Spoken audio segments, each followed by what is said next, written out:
So before I start my story, I would like, this is not a success story. This is the story of point A to point B of my life. Point A देखि point B सम्मको एउटा brief story मात्र हो. मेरो लाइफको सबैभन्दा memorable क्षण थियो 10th December 2019 South Asian Games men's फुटबलको फाइनल म्याच. नेपाल भिड्दै थियो भुटानसँग र I was in the official commentary team. एउटा राम्रो समीकरण बनेको थियो नेपाली टिमको लागि अथवा नेपालको लागि त्यो समयमा कि after 20 years Nepal could get the domestic glory in their own home ground. आफ्नै होम ग्राउन्डमा एउटा जित्ने अवसर थियो र I was in the commentary team र त्यो एउटा ग्लोरी मलाई आफैलाई पनि फिल भइरहेको थियो. फाइनल विसल बज्यो. नेपाल won 2-1 त्यो खेल. भुटानलाई हराउन सफल भयो 2-1 ले र एकदमै खुसीको माहौल बनेको थियो. एकदमै खुसी थिए सबैजना. Everybody was so happy, Joyce हुनुहुन्थ्यो सबैजना. म ठ्याक्क नेपालको टिम बेन्चको ठ्याक्क पछाडिपट्टि थिएँ. हाम्रो कमेन्ट्री बक्स त्यो पछाडिपट्टि थियो र मेरो आँखा चाहिँ टिम बेन्चको सबैभन्दा लेफ्ट बेन्चमा अथवा लेफ्ट सिटमा अडिएको थियो. My eyes were glued in that bench, in that very seat होइन. एन्ड आई स्टार्टेड क्राइङ र एउटा छुट्टै ग्लोरी मलाई फिल भएको थियो. I tell you why. Let's go 10 years behind or let's say 9 years behind. त्योभन्दा अगाडि होइन 2010 को अक्टोबरमा नेपालमा U16 वर्ल्ड कप क्वालिफायर्स भइरहेको थियो 2010 मा र I was in the U16 team. I was 15 years old. म त्यो टिममा थिएँ. I was as a player at that time र एउटा छुट्टै मेरो लागि पनि एउटा छुट्टै इम्पोर्टेन्ट मेमोरी थियो त्यो. किन भन्दाखेरि धेरै समयपछि मैले नेसनल टिममा अथवा लेट्स से नेसनल टिमको लागि योग्य बनेको थिएँ. मैले नेसनल टिमको लागि ठाउँ बनाउन सफल भएको थिएँ. After 3 years in the academy I finally got my chance to break through होइन. So that could have been my moment for the break through.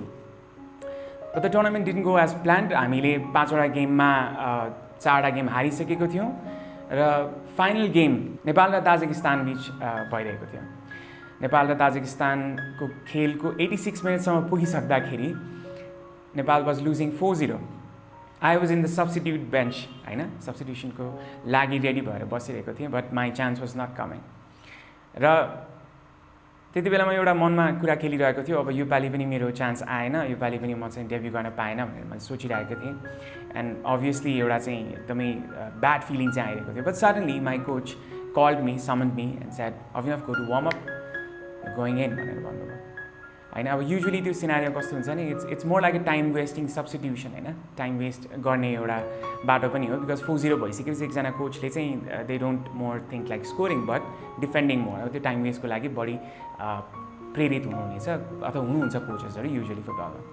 So that was more like it. And when I was running down the field अथवा म warm up गरिरहेको थिएँ त्यति बेलामा मेरो मनमा चाहिँ के थियो भने एटलिस्ट म गएर एक गोल चाहिँ हान्छु, एटलिस्ट चाहिँ एउटा गोल गर्छु र I do the celebration with the fans. Or let's एउटा चाहिँ हुन्छ नि, जान्छु गोल गर्छु नि, I punch in the air and celebrate at least 1 goal for my country भनेर. अनि I was imagining that scenario. त्यो एक्सपेक्टेसन सिनारियो मेरो मनमा बनिरहेको थियो. बट त्यति राम्रो चाहिँ हुन पाएन त्यो सिन चाहिँ. So I got in the substitution area. त्यसपछि म आई स्टार्टेड गोइङ इन. म भित्र जान लागिरहेको थिएँ. And the scenario was so saddening in that environment. किनकि भनौँ न 4 गोल खाइसकेको थियो नेपालको टिमले र I think nobody was motivated to support त्यो माहौलमा होइन.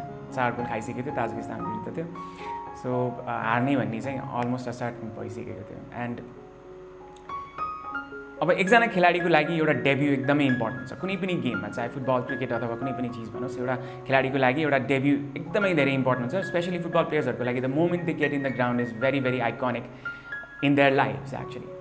सो मलाई पनि त्यही फिल थियो कि I would get in to the scenario. अब मैले सानैदेखि एउटा सोच थिएँ, सानैदेखि एउटा चाहिँ मेरो ड्रिम थियो कि when I get in to the field there will be people cheering, supporting, chanting my name or let's say at least supporting me in that context. त्यो सानैदेखिको एउटा ड्रिम थियो. त्यो एक्सपेक्टेसन सिनारियो थियो मेरो मनमा कि I would go in and everybody would start cheering भनेर. म जब छिरेँ त्यो फिल्डमा, दोस्रो रङ्गशालाको स्टेडियममा जब छिरेँ, there was nothing actually. It was totally opposite to my expectation.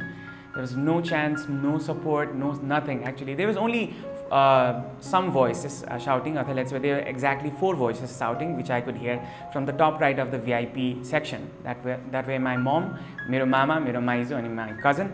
And the loudest voice was my cousin's actually. He was very shouting, like this, shouting very loudly actually. And I got in. I did the things I was told to, chase the defenders and all. तर भन्दा भन्दै त्यो केही क्षण मात्र मैले पाएको थिएँ, त्यो बितेको थाहा नै पाएन. It was 4-5 minutes maybe, including extra time. And the game finished. And my dream of having the glory for the national team, it went unfulfilled नै भनौँ त्यो हिसाबले. So everybody was very saddened, एकदमै दुखी हुनुहुन्थ्यो सबैजना. Some of my friends were crying, some of my friends were very saddened, एकदमै दुखी भइराख्नु भएको थियो. And I think it was one of the most horrible moments in my life. But what was about to happen after has terrified me, or maybe changed my perception towards the game forever.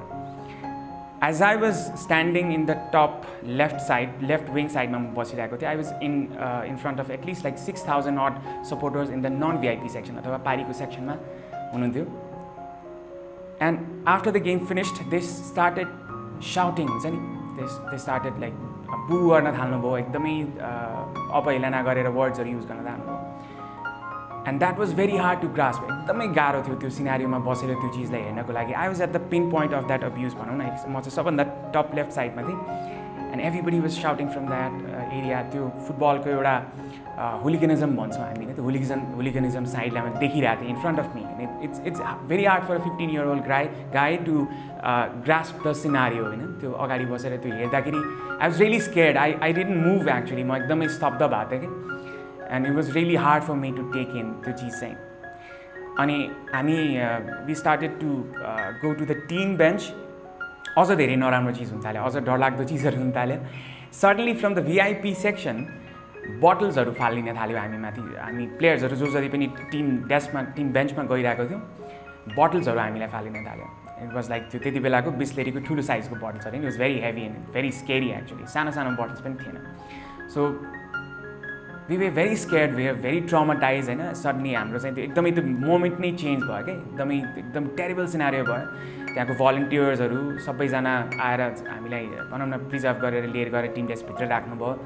And even when we were sitting in the team desk, त्यो team बेन्चमा बसिराख्दाखेरि माथि बोतलको हाम्रो team बेन्चको माथिपट्टिको रुफमा त्यो बोतल्सहरुको आवाज आइरहेको थियो. And I was sitting there at the very left seat of that team bench, terrified what to do, के गर्ने त, अथवा भनौँ न के भइरहेछ यो भन्ने कुरालाई त्यो ग्रास्प गर्नै सकिरहेको थिएन. It was very terrible moment in my life, one of the darkest moments in my life. I still remember. किनकि अब मान्छेको लाइफमा नराम्रो चीज चाहिँ एकदमै याद हुन्छ के, rather than राम्रो चीजहरु हैन. त्यो टेरिबल चीजहरु त अझ धेरै याद हुन्छ. त्यो ट्रमा मेरो मनमा जहिले पनि अहिलेसम्म पनि रहिरहेको छ. So the game finished, we came back to the team hotel. Everybody else were crying. Everybody, हामी team बसमा ट्राभल गर्दाखेरि I saw lots of my friends crying.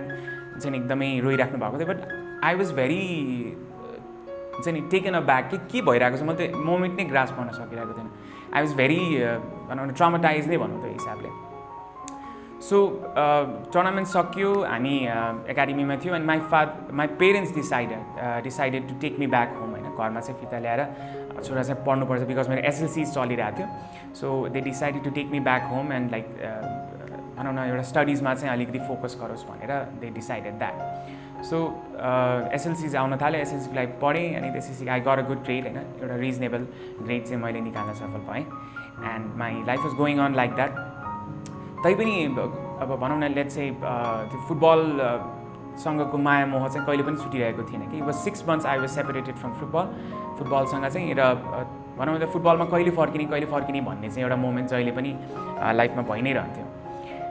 After 6 to 8 months, I tried some of the steps to get back to football, but maybe it was my trauma back then that I couldn't be fully confident to get back to football, or maybe my parents were not that supportive. किनकि मैले जति पनि मेरो time फुटबलमा र एकाडेमीमा spend गरेको थिएँ, it was only backwards in my life. मेरो लाइफ चाहिँ पछाडि मात्र धकेलिराखेको थियो. They were not as supportive as they were before.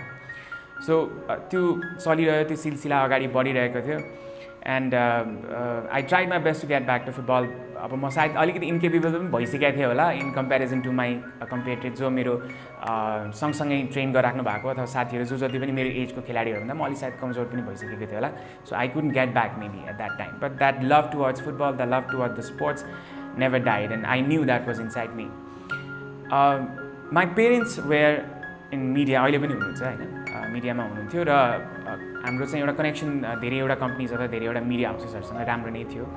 And we had a production which supplied even lots of equipments and properties to every televisions हैन त्यति बेलामा cable टेलिभिजनको सिनारियोमा चाहिँ स्पेशली. एन्ड धेरैजना मान्छेहरूसँग चिना परिचय थियो हाम्रो. One day Prajit Sakhe, the senior sports editor of Goorkhapatra, came to meet my dad and he was discussing with my dad and हुन्छ नि अभिनवको के भइरहेछ त भन्ने कुरा चाहिँ उहाँ डिस्कस गर्दै हुनुहुन्थ्यो. And they suddenly came up, especially Prajit दाई came up with the idea कि okay, I think you should try a television show, or let's say हामीले चिन्दै गरेको टेलिभिजनहरूमा चाहिँ एउटा टेलिभिजन सो ट्राई गर्न सक्छ उसले, is interested and is capable, I will support him in the scripting work भनेर भन्नुभयो. अनि द्याट सेड यस, अनि हामी त्यो चिजको प्रिपरेसनमा लाग्यो. So first I started my television career in 2012 in channel Nepal. मेरो फर्स्ट सोको नाम चाहिँ स्पोर्ट्स डायरी थियो. I still remember the screen test and all the preparations which were made. अनि इट वाज एउटा चाहिँ कस्तो भयो नि, मेरो स्पोर्ट्समा फर्किने अथवा फुटबलमा एउटा फर्किने एउटा बाटो चाहिँ बन्यो मलाई एटलिस्ट होइन. So I was at least doing presenting work and being involve in sports at least.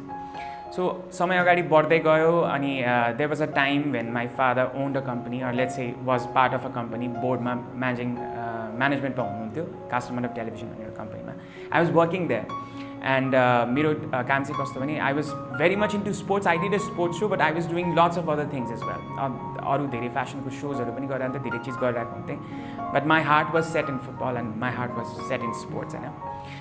त्यो अलिकति चाहिँ अब मिडियामा लाग्दै गर्दाखेरि आजको दिनमा हामी देखिहाल्छौँ धेरैवटा चिजमा इन्भल्भ भइन्छ क्या. So one day I found out in somewhat like 2015 I found out that there is a sports channel being started which is all time sports channel होइन, जुन चाहिँ 24 आवर स्पोर्ट्स च्यानल नै start गर्ने भनेर मैले थाहा पाएँ. So I came to know about this channel and I started inquiring, मान्छेहरू चिन्न थालेँ, भेट्न थालेँ. And I found out there is a vacancy for a reporter job. I was working as a senior producer in my previous firm, Customer Television, and I had to go back to being a reporter, or even one of the starting reporters, just the type of job, mata vacancy थियो. And I decided to quit my job, which was my father's firm हैन. अब त्यो पहिलादेखि हुन त एउटा भनौँ न साउको छोरा भन्ने टाइपको एउटा ऊ पनि थियो, सायद म प्रतिको पर्सेप्सन थियो जुन मलाई मन पनि परिरहेको थिएन. बट एक्चुअली नै भन्दाखेरि my heart was set in football and my heart was set in sports. So I quit that job and started as a reporter there होइन. अब सरकारी तहमा भन्दाखेरि 8 तहबाट 4 तह झरेको भन्छ नि, त्यस्तै भनौँ होइन specially. So I did that. अनि त्यसपछि I started doing this home sports भन्ने कम्पनीमा फुल टाइम स्पोर्ट्सको काम गर्न थालेँ. I was a senior producer after 1 year and after 2 years I became the programme coordinator of that very company होइन, sports च्यानलको नाम. र त्यो कम्पनीको नाम पनि दिस होम स्पोर्ट्सबाट चेन्ज भएर एक्सन स्पोर्ट्स भइसकेको थियो होइन, due to various changes in management. र 2018 आयो. त्यति बेलामा चाहिँ I think it was a major breakthrough for me in the sports scene. त्यति बेलामा चाहिँ वर्ल्ड कपको नेपाली कमेन्ट्रीमा प्रेजेन्टेसन भएको थियो टेलिभिजनमा first time. Before that it was only let's say तपाईँको इङ्ग्लिसको फिडलाई चाहिँ फरवर्ड गरेर नेपाल टेलिभिजन लगायत अन्य च्यानल्सहरूले देखाउने those kind of scenarios were there. अनि एक्सन स्पोर्ट्स चाहिँ फर्स्ट टाइम नेपालीमा कमेन्ट्री गरेर वी ह्याड टु प्रेजेन्ट होइन. We got a very good opportunity along with my guru, my mentor भन्न सक्छु, माई बिगर ब्रदर भन्छु, mister Sanjeev Shilpakar. I got the opportunity. So त्यो अपर्च्युनिटीलाई मैले एकदमै धेरै मेरो आफ्नो एफर्ट दिएँ. I was also in the production team होइन, म प्रड्युसर पनि थिएँ त्यो प्रोजेक्टको, त्यो भेरी असाइनमेन्टको, र म आफू कमेन्ट्री पनि गर्थेँ होइन. So I had to at least give 18 hours of my day for that project. दिनको 3 घन्टा 3.5 घन्टा सुत्थेँ अनि बिहान आएर I had to do everything and that was how it was going for my life. But I think that effort was fruitful for me. र त्यो एउटा चाहिँ मलाई एकदमै फाइदा पनि भयो त्यो कामले गर्दाखेरि. I got recognise for things I was doing. त्यति बेलासम्म आई हेड अलरेडी डन 300-400 गेम्सहरूको, डोमेस्टिक गेम्सहरूको अल अराउन्ड नेपाल गरिसकेको थियो. But that was the major breakthrough for me, especially in the sports scene, sports फ्रेटर्निटीमा.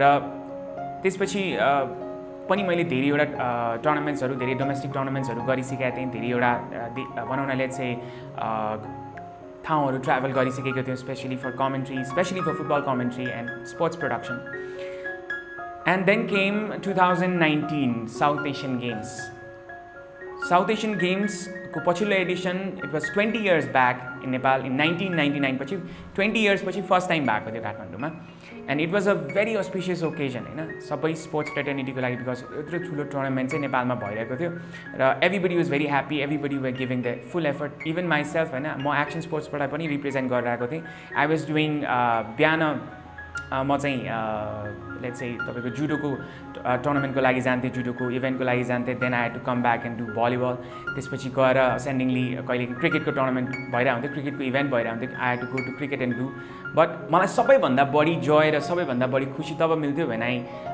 Came to Dasharath stadium and start doing football के मलाई football गर्दाखेरि चाहिँ एकदमै खुसी मिल्थ्यो अनि राति चाहिँ लेट्स से साँझ चाहिँ फुटबल हुन्थ्यो अबाउट लाइक 4 PM देखि स्टार्ट हुने फुटबल गेम हुन्थ्यो नेपालको जति पनि गेम अथवा हाम्रो नेपाल बाहेकको अरू टिमको गेमहरू पनि I was doing the commentary I was doing the official commentary team Nepal progress to the finals Nepal भुटानसँग फेस गरिरहेको थियो फाइनलमा it was very happy moment for us होइन अब नेपालले एउटा चाहिँ फाइनली एउटा डोमेस्टिक ग्लोरी नेपाललाई ल्याउन सक्छ अथवा नेपालले एउटा आफ्नो डोमेस्टिक होम ग्राउन्डमा एउटा राम्रो ग्लोरी मोमेन्ट निकाल्न सक्छ भन्ने हामी एकदमै अस्योर थियौँ नेपालको अपोनेन्ट चाहिँ भुटान थियो होइन रिजनेबली एउटा कम्पेरिटिभली अलिकति विनेबल अपोनेन्ट नै थियो and we were very happy at that moment it was a very good game भुटानले पनि आफ्नो फुल एफर्ट दिएको थियो तर Nepal finally won the game 2-1 सुनिलबाट अभिषेक रिजालको गोलबाट Chencho Gyeltshen was the scorer for Bhutan I still remember and coming back to the point that I started my story I was sitting there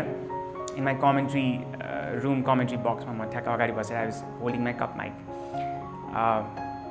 and the final whistle blew त्यसपछि त्यो जुन एउटा माहौल बन्यो was so memorable so Joyce यति खुसी थियौँ हामी everybody was so happy होइन and I still remember the players running down the field होइन the voices in the ground the ambience the environment that was so glorified होइन कति glory थियो त्यो मोमेन्टमा र एकदमै खुसी थियौँ हामी but me myself म यस्तो पोजिसनमा थिएँ where I could see the seat where I was sitting 10 years before होइन almost 10 years before and I watched that seat, that very seat, and I started crying.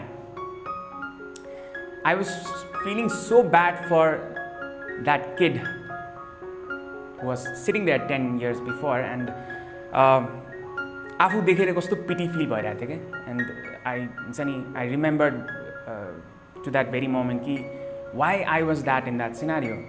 It's very hard for a 15-year-old kid to get the grasp of that scenario. त्यो मोमेन्टमा बसेर to be in that moment it was very hard होइन and एकदमै मलाई मेरो आफ्नो भनौँ न previous childhood अथवा त्यो 15-year-old बोयलाई लिएर म आफूलाई एकदमै दुःख फिल गरिरहेको थिएँ I was very saddened by that thought of mine but suddenly I started feeling कि जे जस्तै भए पनि I made it to the scenario where I should have been involved with the team or let's say contributing to the national team. I'm doing service to the national team, that I was in the setup and I was serving the nation with football, with my voice. I was there with the team to witness that moment and I was part of the team. That realization started to make me cry and the tears started to flow. त्यसपछि म रुन थालेको थिएँ हैन. So basically it was one of the most memorable moments in my life र एउटा छुट्टै प्रकारको enlightenment मलाई भएको थियो त्यति बेलामा. So then I realized football was meant for me and I was meant for football हैन. Football was made for me and I was made for football भनेर. So after some time I quit my job as the chief producer of Action Sports and decided to become a full-time football commentator. So afterwards I did different games of national team, especially Nepal's World Cup qualifiers भनौँ न game 1 देखि game 7 सम्म I did everything for Kantipur television and Nepal television.